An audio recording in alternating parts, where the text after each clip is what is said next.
Welcome to the KidMin podcast with Dr. Val and Dr. Virginia, where we talk about everything KidMin and pull back the curtain on some of the surprises and challenges in children's ministry that nobody prepares you for. I'm Dr. Val, and together we have over 45 years of experience in children's ministry. I'm Dr. Virginia. Valerie and I met over 10 years ago in our doctoral program at Southeastern Baptist Theological Seminary. We are excited to share with you all the great stuff that we have picked up over the years. We want to minister to you, the children's minister. Welcome, friends. Thank you so much for joining us today for part 2 of our Vacation Bible School Safety and Security conversation. Dr. Virginia, when we planned this, did you really think we were going to go through 2 episodes of information? No, we did not plan on that, but it has happened unsurprisingly. I don't know why we didn't know to plan on that, because safety and security is something that we talk about a lot and are very, very intentional about, very serious about. And so yeah, I don't know why this has taken us by surprise, but it sure did. It did. It really did. And so we decided that it might be better for us to break this into 2 episodes to make it a little bit more, listener friendly. So you're not listening to us forever as we ramble on about something that we are very passionate about. We're very excited to talk about Vacation Bible School in any way, shape, or form. But also to be able to talk about how to plan for safety and security. We know that we are probably not hitting specific things that you might want to know, but we are trying to just give you guidelines of things that you can think about as you plan your Vacation Bible School, and to think through, have I thought about this before? Because especially if you are new to Vacation Bible School or new to children's ministry, you might not think about some of the things that we're going to talk about today. So hopefully you've heard our first episode that we put out last week. If you haven't, you might want to stop now and go back and listen to that one first. And today we're just going to continue talking a little bit about how we can keep our kids and our ministry as safe as possible during one of the most exciting weeks of the year. All right, let's jump into another sticky topic. Every adult that's helping with Vacation Bible School has to have a background check. Now, we already mentioned, yes, you want to check with your insurance company to see what they require. And most now, I feel like most now require background checks on anyone that's serving in your children's ministry. Oh, yeah. And I will tell you, it doesn't matter how large the church is or how small the church is. There are always people that are going to have a problem with that. And just because they have a problem with it doesn't necessarily mean that they're doing something nefarious. Right. It's just churches become families, and the church building becomes a second home. Yeah. And people don't like to think about not being able to trust their family. They want to feel comfortable in their home. And when you start talking about doing background checks, a lot of times people just get very defensive because they don't want you to be thinking about something negative. They don't want you to assume something about people. And it's not that we're doing this in any way to cause discomfort or pain or to accuse anyone, but it's just necessary for every volunteer that's on your campus during Vacation Bible School have an updated background check. And there's a billion ways you can do them. Again, there are companies that help you, some police stations, sheriff's departments, some city police officers, they run those for free for churches in some communities. So you can always check there. There are also companies that you can hire that can help you do those kinds of things. Like I said, there's a large number of ways. We've talked about this before in other episodes of safety and security, but I just can't stress enough how important it is to make sure that everyone on your campus has followed your guidelines for background checks. Yeah, absolutely. I mean, it is non-negotiable in this day and age. And so, so it can be a difficult line to hold whenever you've got people who don't want to do it. But just in the most loving and gracious way, just be like, thank you for sharing how you feel about this. We are requiring all of our volunteers to do this. Right, and that's just It that, is. that's something that your church staff needs to be, Mhm. behind you with Mhm. on and something that you just need to have as a church Mhm. policy. Mhm. It's just vitally important. Mhm. These types of things, having background checks on your Mhm. volunteers, Mhm. always having 2 adults, Mhm. 2 unrelated adults Mhm. in every classroom are Mhm. 2 very important things. One of the things that the Bible tells us is that we should do things in such a way that no one can Mm. look upon us and find fault. Yeah, yeah. And so we should be doing things above and beyond what Mhm. the world is doing to help keep our children Mhm. safe. Mhm. Mhm. Yeah. And so, not only because it's the right thing to do, Mm.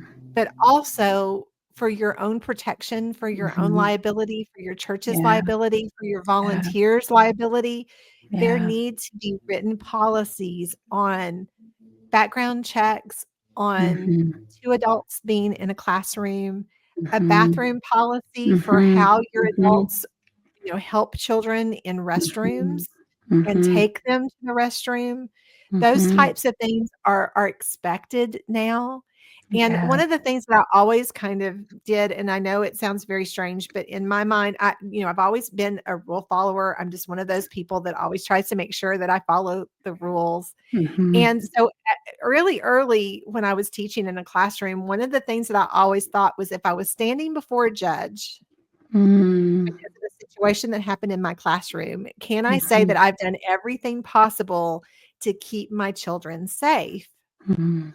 And Mm. so one of the things that the courts expect now of churches is Mhm. that we have 2 adults in every classroom, that we Mhm. have policies for background checks and Mhm. bathroom policies and safety and Mhm. security policies.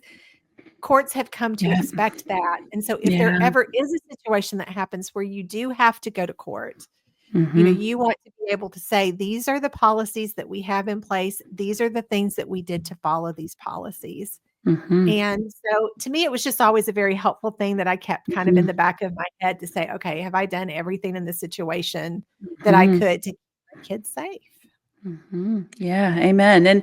And you don't have to reinvent the wheel with the development of these policies Mhm. either. There are different like Christian curriculum publishers who have example handbooks that you can edit and use in your ministry. Mhm. Your liability insurance company may have resources. Right. There are different. We did this was man a couple of years ago. We did an interview with KidCheck, one of the check-in systems, and they had lots of documents and Mhm. things on their website to help. So there are Right. lots of resources out there Mhm. to where don't feel like you have to figure out all of these policies on your own. There's lots of resources out there. Mhm. But the other side of that coin is that if you find a resource that you like, you can't just print it off and be like, this is our policy. No, You it has need to to be go personal. through, yeah, line by line, page by page, and make sure one, this is something that makes sense, like with our space, with our volunteers, with our context. Two, this is something that we can and will do consistently. Mhm. Because it's like you want to, whatever your policy is, you want to make sure that you follow it Yes. consistently every time, Right. and communicate it to your volunteers, teach it to your volunteers. And so just making sure that these policies, these documents make sense for your context. And like Right. this is a good example. This was not in our um, in our preschool and children's ministry handbook, but as our safety team was developing their handbook, Mhm. one of the things I was asked to review all of the portions that had to do with preschoolers and children. And they had a portion, and it was something that they had borrowed from another church, Uh-huh. but was like, to me, I was like, oh, this is crazy. It had to do with allergies and like, Right. it was like the executive pastor being notified of all allergies or it was something weird where it was like allergy information had to be routed through another ministry leader completely outside of the preschool and children's ministry. And so, I emailed back and I said, hey, I just wanted to, point this out. This isn't what we do. And doing it this way would add in extra steps. Like we ask for allergy information on our intake form, and that comes directly to our preschool and children's ministry. And so if we all of a sudden have to be routing this through some other pastor, Right. it clogs up our wheels and it's not what we're currently doing. And so, it was one of those things where it, a person who was reading it who isn't familiar with children's ministry is like, oh, that's fine, but then as someone who's in the middle of it was able to kind of point it out and be like, hey. And so we were able to, to edit that and to create a system, that we use in our church, accurately reflect the system that we use in our church, and formalize that and write that into our policies. And so going page by page, line by line of these resources that are available and making sure it fits your context in your church and your ministry. So. Right. Well, and going back to what I was talking about earlier with talking about the courts, if you have a policy in your handbook, the court expects you're following that policy. And so it can cause you more issues if you have a policy you're not following, because then that could be pointed out that you're not doing everything that you say that you're doing in your handbook. And so that could just bring on more liability. That's one of the things that I'll have a lot of people say about cameras. Well, we have cameras in our classrooms, so that protects us over everything. We don't have to have 2 adults in a room. Yeah. The issue with that is that if you have the cameras in the classroom, you also have to have a way you're monitoring those cameras and a way that you're storing that information and that you're checking what's being filmed. So if you're using that as your second set of eyes, there has to be a second set of eyes, and that's not going to happen.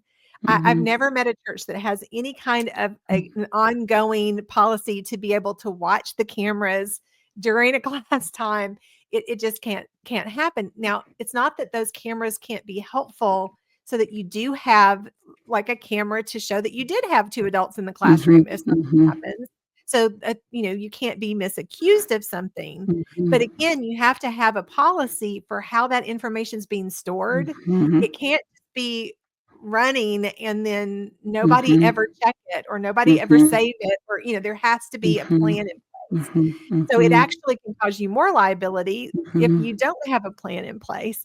So the idea is this: whatever policies you have, they need to be things that can be followed, but they also need to be, like we mentioned before, I've worked with a lot of churches that didn't have a background, check, or didn't have certain policies like that.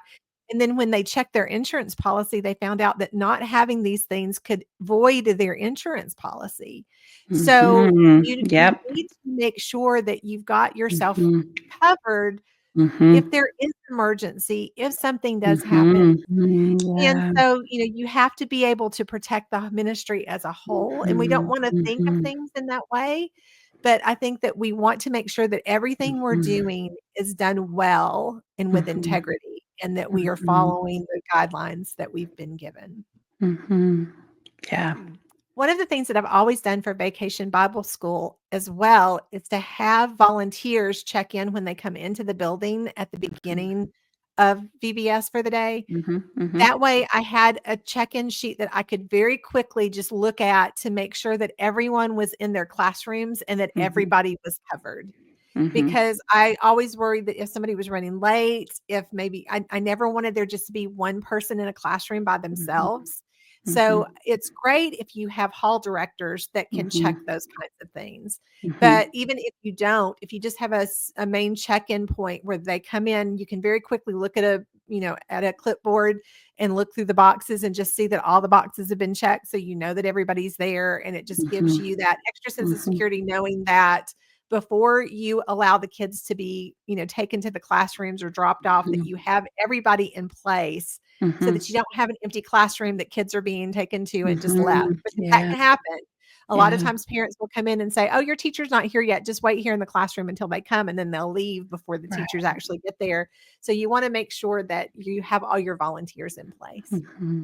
we talked a little bit earlier about having a nurse or a doctor, having people there that can help if there are medical emergencies. And one of the things that you want to make sure that you have in place before Vacation Bible School is that you have an injury report form. Mm-hmm.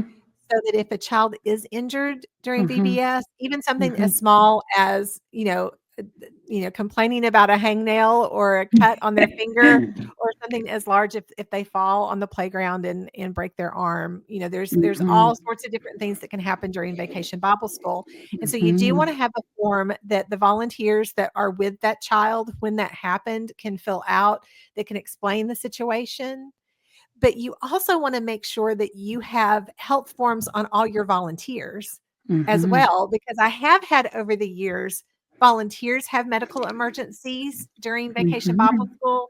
And if I don't have Mm-hmm. a medical form, sometimes I would have a volunteer that wouldn't, fill one out, and they would be a diabetic, or something might happen Yeah. where they had a medical emergency and I didn't know anything about them to be able Right. to help the EMTs when they came to the Mm-hmm. church. So it's Mm-hmm. great to make sure that you have those kinds of things in place for your healthcare Mm-hmm. team that's there. Again, you're Mm-hmm. not going to be dispensing medication. You're not going to be giving Mm-hmm. medication. You're not going to be diagnosing or treating anything. This Mm-hmm. is just a way to make sure that Mm-hmm. you have all of the written information that you Mm-hmm. need if there is a health emergency during Mm-hmm. VBS. Mm-hmm. Another thing to want to make sure that you have readily available for your volunteers and kids is first aid kits. One of the things that we like to do, so each of our groups gets like either a little drawstring bag or a tote bag that has like a folder with all of their, rosters and check-in information and health information on the kids, and then has, extra pencils, and then also has some very basic first aid things like Band-Aids, maybe some hand sanitizer in case you're coming in, from game time or whatever. That has just like the very, very basic stuff. Yes. And then also we have in designated key spots, full first aid kits, that has maybe the big Band-Aids and the teeny tiny Band-Aids and the gauze and the other stuff. Um, because as you said, we're not, treating medical issues, but there'll be lots of times where, someone's been running around during recreation and now they've got a blister on the back of their heel from their shoe, or, Mhm. they, get a paper cut or that sort of thing. And so making sure that we have those basic first aid kits readily available, and that everyone knows where they are, Right. and knows, where to be able to find that as well. Right. That way they're not running around, looking for a Band-Aid and in all the Right. wrong places. So, Right. Right. Well, and we want to be really careful because we don't know if kids might be allergic to latex, or if they might be mm-hmm, allergic to certain kinds of antiseptic creams and things. mm-hmm, So this is why we never want to use clippers to cut a hangnail, mm-hmm. or to pull a tooth, or those kinds of Oh things. If we gosh. can keep from like those are not things. These are things that we used to do back in the day, and it was like no big Yeah. deal, but you can't do those things anymore. Yeah. And so I always said never underestimate the power of a magic Band-Aid, and I always called it Yeah. magic Band-Aid because sometimes Yeah. a child just needs a Band-Aid. Or a magic ice pack. They're fine, Oh, but let me magic get you an ice is ice pack, wonderful. sweetie. And they're, Yes. yeah. It makes such a big difference. My daughter was just talking about it the other day because we were laughing. There's a family picture that we took where Addison has, our oldest granddaughter, has like all of these Band-Aids on her face. And there was nothing wrong, but she just had one of those preschooler meltdowns that she had to have Band-Aids. And the only way Yes. that Chrissy Yes. could calm her down was to give her, the Band-Aids. Yes. And so we have Yes. this picture of her where it looks like she's had some massive accident and she actually didn't even have anything wrong, but she just felt like she needed a Band-Aid there that day. Yes. And A so, nice yeah, emotional sometimes support Band-Aid. Yes. that's it. So, yes, it is nice to have those things. And I love that Mhm. because if you have that Mhm. list too, having an emergency bag for Mhm. every classroom, so that if there Mhm. is, when they are traveling from the different rotations, they have their Mhm. class list with them, they have their Mhm. information with them, they have the hand Mhm. sanitizer, maybe some Mhm. wipes, different things like Mhm. that, Mhm. Kleenexes, having Yeah. tissues, those kinds of things that you might need to have with you because, children always kind of need these kinds of things. it's great to have, but also you want to make sure that you've reviewed your fire, tornado, earthquake, and lockdown policies so that you do know that if there is a fire, where the leaders are supposed to take their kids, and they do need to be able to check that they have all of their kids with them. Like I mentioned earlier, they might not know all of their kids by memory on the first or second day. And so having a roster so that they know who's there and who's not, because when those things happen, they never happen planned. Of course. It's always like I always said, one of the churches where I served, dust could set off the fire alarm. Fire alarm, and our policy was if the fire alarm went off, we evacuated and made sure. Right. There was just no way to know if Right. because it was large. We never knew if it was dust or if it was smoke or what it might have been. So having when those things happen, there's a panic naturally set in. It's hard to remember. It's hard to think. So they need to already know what to do. Those need to be things that are automatically like explained to them so that they know if there is a tornado warning, if there is if we have to lock down the building because of an emergency, this is what happens when we're in lockdown. And so they do need to know these things. And having those little bags is so helpful because then they can just grab it as they're going out the door with the kids. You want to evacuate sometimes as soon as possible. So, you do need to be very familiar and have those policies in a handbook. And one of the things that I like to do on the first day of VBS, usually in conjunction with like recreation time, is to build in a nature walk. So we go on a nice nature walk. I like to have each group go on a nice nature walk to the evacuation meetup point. Yes. And then, back to the building or over to recreation or wherever they're going. That way, each group has practiced it. They've done it. And the leaders can say, okay, we're going to, this is happening, but we're going to go to that same spot we went to on our nature walk. And that's where, we'll reunite. We'll meet up with your parents or meet up with the other leaders or whatever. And so even just like building in ways to practice it can be very simple and very non-threatening. Right. Just to make sure kids and adults and volunteers are ready if that were to happen. So, and it's funny. This was 2 years. I don't know. Anyway, this was sometime a couple years ago, and it was the Sunday before VBS. But we had just some random surprise, like really inclement weather, like tornado warnings and watches and all that kind of stuff. And so we had a little practice and a little trial run of, lining everybody in the hallway and doing our checkout procedures in the middle of inclement weather. That's another thing. And parents, sort of rushing over in the midst and checking out in the midst of the inclement weather. And we did our best, followed our procedures. And I would tell parents, be like, you guys are welcome to stay here. I mean, like, we're in the hallway, we're safe. But sometimes parents would want to come get their kids and then, take them somewhere else. Right. And so, so just being prepared and practiced in those instances. Right. So, well, and like we said earlier, emergencies happen when you're not expecting you're not planning on them. Nope. And so you really do want to be as prepared as possible. And that was one of the reasons I said I did serve with the pastor who was very adamant on doing fire drills occasionally on a Sunday morning because he said, we need to know, what to do. And so occasionally we would have those. And like I said, if the alarm did go off on a Sunday morning, he expected everybody to evacuate the building and us to do, even if we knew what set it off, he would always say, well, this is just a good practice. Let's do it. And so, there are so many emergencies and you can't be prepared for all of them, but some things that we know, like fires, tornadoes, earthquakes, lockdown. One of the things that I always had a policy for too, is that if I had, especially during VBS, if I had a parent come in that I felt was in a state that was unsafe for a child to go home with them, maybe they came in very obviously inebriated, or there was something, I had policies in place, things that we did to make sure that we kept the child as safe, that we kept the child as safe as possible. So thinking through those kinds of emergencies, if you do have an angry parent come in because of a pet issue, the policies that you have in place of how that's to be handled is really important, because again, you never know when those things might happen. And so you want to be prepared for them. Yeah.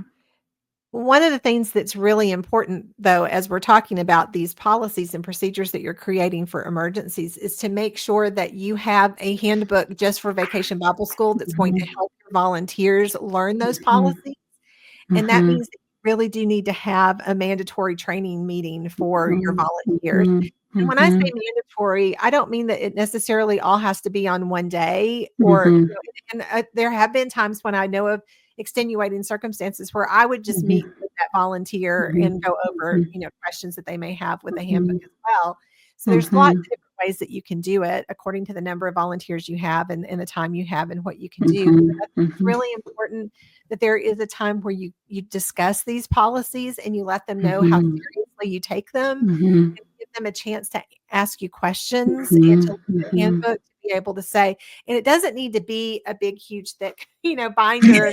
It can just be a highlight. That's a nice thing of having one that's just for VBS, because they don't necessarily need to see all of your other, things that you might require for your teachers on a regular basis. But to have that book, and I usually would have volunteers sign that they have read the handbook and that they are familiar with the emergency procedures, so that way they would actually have to think through, I have looked at this, I understand it, I know what it means. Yeah. And I'll say this too, like with our volunteer training event, we also try to make it fun. We have like an all volunteers training event, and we'll usually like learn a song from one of the days, do a craft from one of the days, do a game from one of the days. And so also try to introduce the material, make it fun, give opportunities for each sort of either grade level or each team to sort of break out and have their own little meetings to discuss, crafts or missions or whatever. Right. And so trying to also make it fun and make sure that our volunteers know that it's going to be worth the time that they give up. Right. And so trying to honor and respect their time through making it valuable, enjoyable, informative. So, Right. yes. Well, and I used to have too, I would do little giveaways of things that they could use during VBS, things for decoration, things for games, little extras. And so that way, they knew that they were going to walk away with something if they came to these training events that they could use for VBS. And again, I was super understanding. I gave a lot of grace and a lot of mercy for people if their schedules were difficult, that kind of thing. But I really tried to make it as useful to them as possible. So I think that's really important.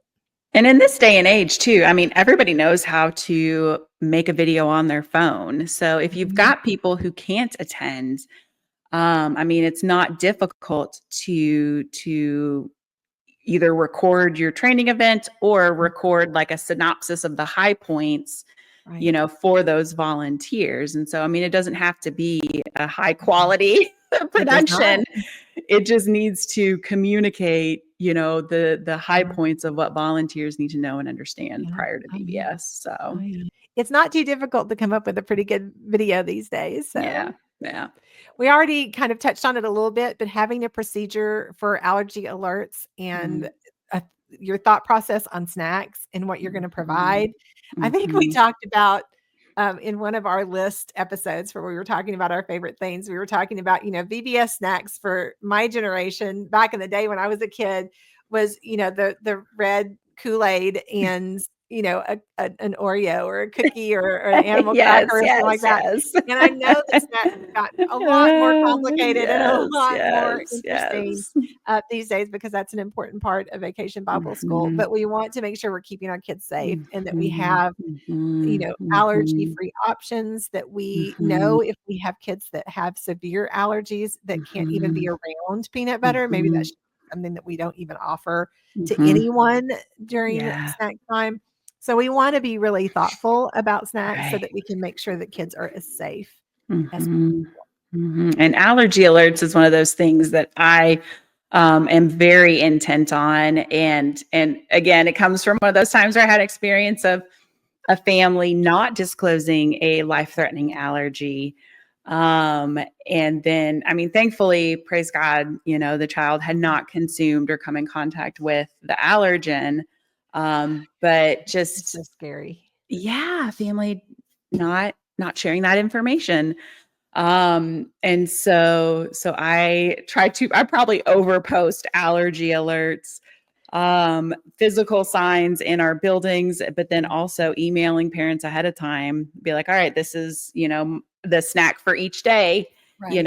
If your child has, an allergy or a medical need, or you have a concern about any of these, please let us know, just to make sure and be very proactive in getting that information out there for parents. And it goes back to liability and like covering ourselves with liability. That way we have done everything that we can do to notify families of, what we're doing and what to expect. And if they choose not to disclose that information to us, we've done all that we can do. So, Right, yeah. right.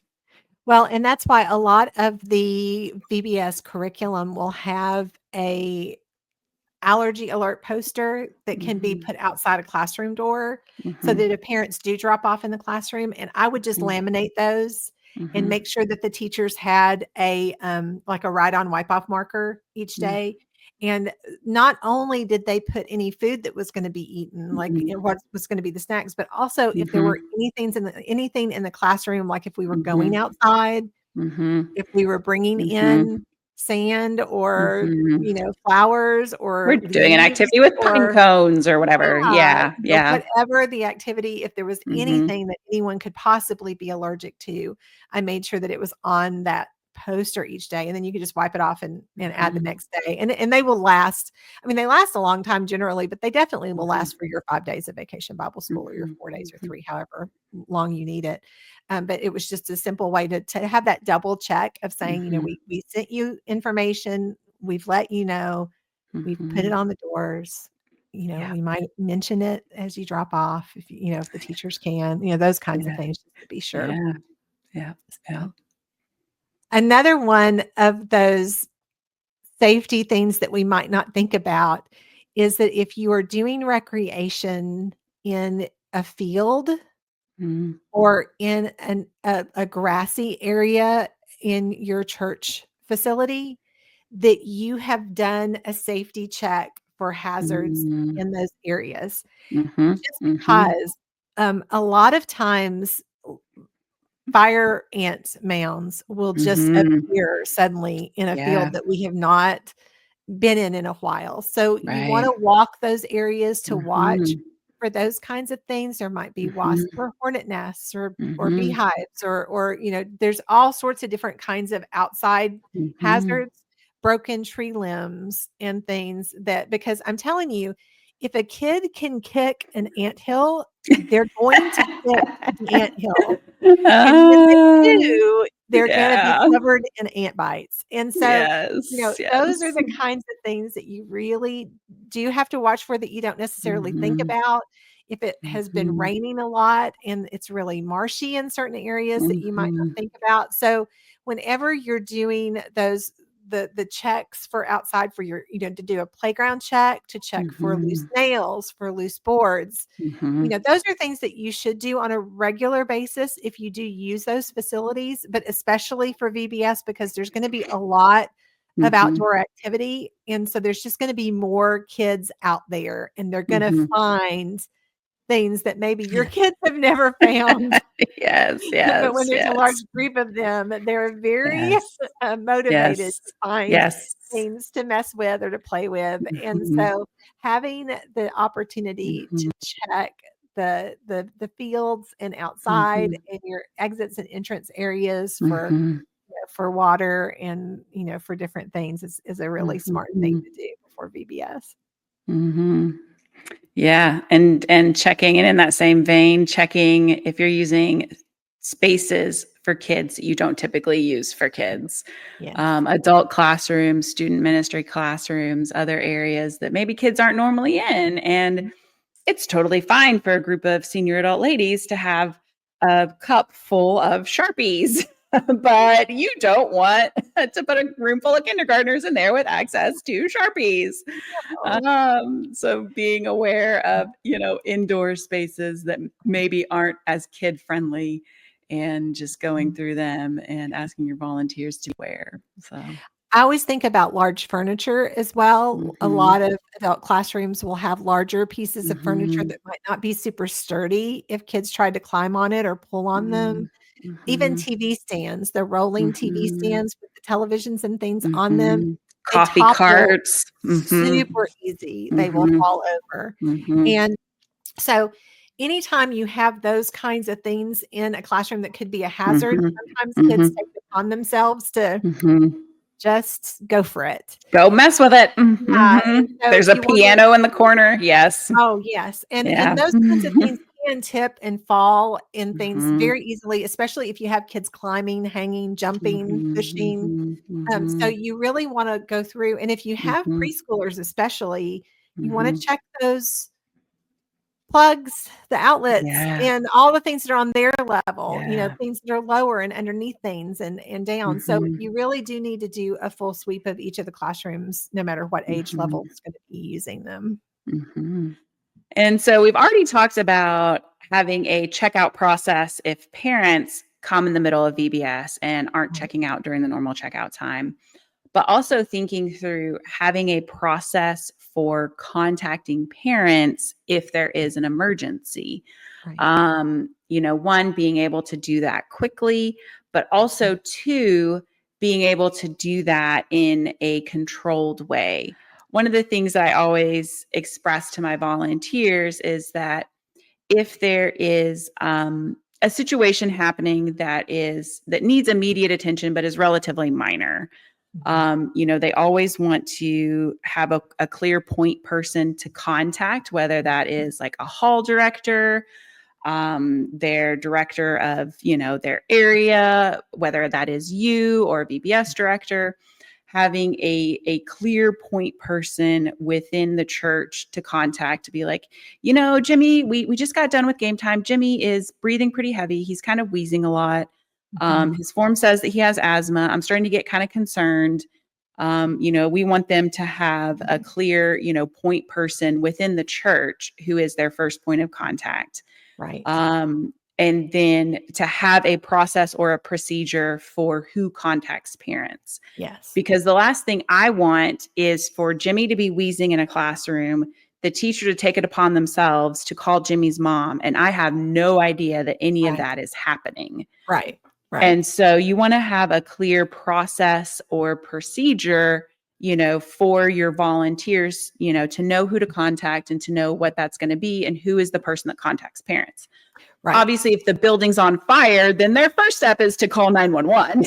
Right. Right. But making it clear that, if there's a concern that is not like an immediate life-threatening emergency, Yeah. what the procedure is for that frontline volunteer, who they contact, who is the person responsible for contacting parents, Mhm. and have that set up ahead of time.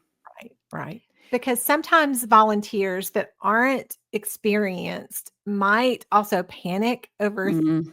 the way that they contact a parent, and we never Mhm. want a panicked person contacting a parent. Yes, We never yes. want an angry person contacting a parent. So we don't want it to be a discipline Mhm. issue that the teacher got really Mhm. frustrated with and just Mhm. immediately called the parent instead of talking with Mhm. you. So if you Mhm. have that policy, and that goes too for Vacation Bible School, we've talked about this before. I also had a very specific policy about a child that was wanting to make a decision about Mm, salvation as mhm, well, so mhm, that the volunteers knew that we had a way that we did mhm, that, mhm, because I didn't just want a volunteer to to pray with the mhm, child and then call the parent and say, "Guess what?" And the parent not have the opportunity to pray with mm, their child, or not to be able to have that mhm, conversation with the parent. So, mhm, conversations with parents can become very mhm, emotional, and you mhm, wanna share exciting things and you wanna share concerns, but we wanna make sure that mhm. we are doing it in the most professional way that we Yeah, can. And so yeah. having that point person that will always be contacting the parent about things, Mhm, I think, is mhm, a very wise policy to mhm, have, because then mhm, that way you're sure that you're communicating to the parents in the most appropriate mhm, way, and that emotions aren't getting involved in it, whether it's panic or anger or mhm. excitement, so that, you have these, things that you have in place. Yeah. Well, I am sure that there are a lot of things that you might be curious about that we didn't cover.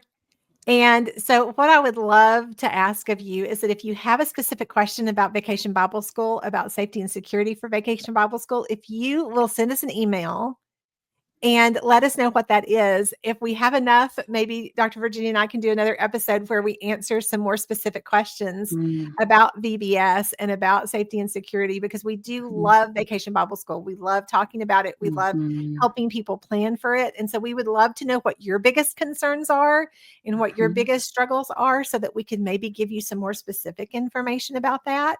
So if mhm, you could do that, that would be wonderful. We would love that. And so you can go to our webpage, which is kidmindoctor.com, and you can find a way to contact us there.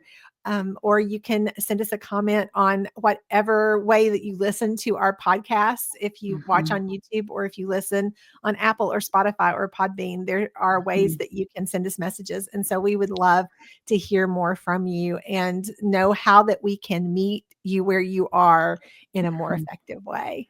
We just thank you so much for taking time to join us today. We're looking forward to talking to you again soon.